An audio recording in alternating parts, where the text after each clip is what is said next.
Arthur Foss, built in 1889, originally named Wallowa, is one of the oldest wooden-hull tugboats afloat in the United States. In 1898, in response to the Alaskan Gold Rush, she transported barges full of gold-seeking miners and supplies up the Inside Passage. There are no other Alaskan Gold Rush vessels still operating today. She was cast by the Metro-Goldwyn-Mayer movie studio to play in its 1933 production Tugboat Annie. In February 1941, Arthur Foss was sent under charter agreement with contractors, Pacific Naval Air Bases, to Wake Island for construction of harbors and air bases.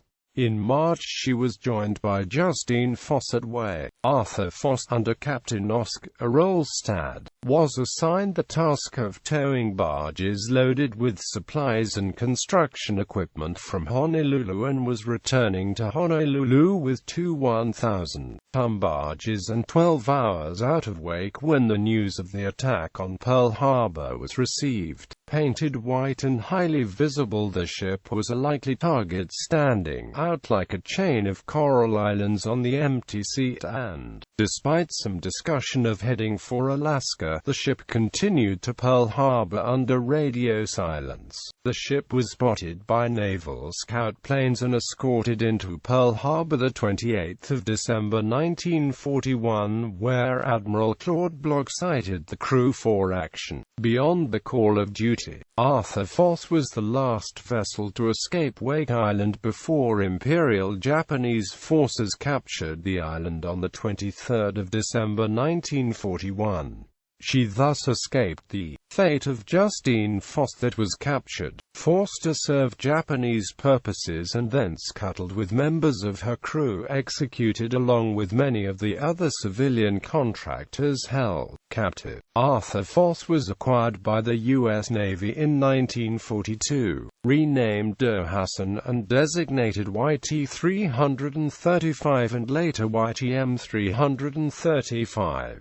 In 1946, the tug was returned to Foss Towing and Barge Co. and renamed Arthur Foss. In 1948, the tug was assigned the task of towing log cribs and later bundled log rafts in the Strait of Juan de Fuca, continuing this work until retirement in 1968 to set the record for the longest uninterrupted log towing service in the Straits. Arthur Foss has a 6-cylinder, 700-horsepower diesel engine. Her top speed is 13 knots. The vessel is 111.6 feet long with a beam of 23.9 feet and a draft of 15 feet. When last operated, the vessel was owned by Foss Launch and Tug Company, who donated her to Northwest Seaport in 1970. Northwest Seaport renovated her in 2004. The vessel was declared a National Historic Landmark in 1989 and as a city landmark as well, and a featured attraction at Seattle's new South Lake Union Park. The vessel is open for public tours on most summer weekends, or by appointment.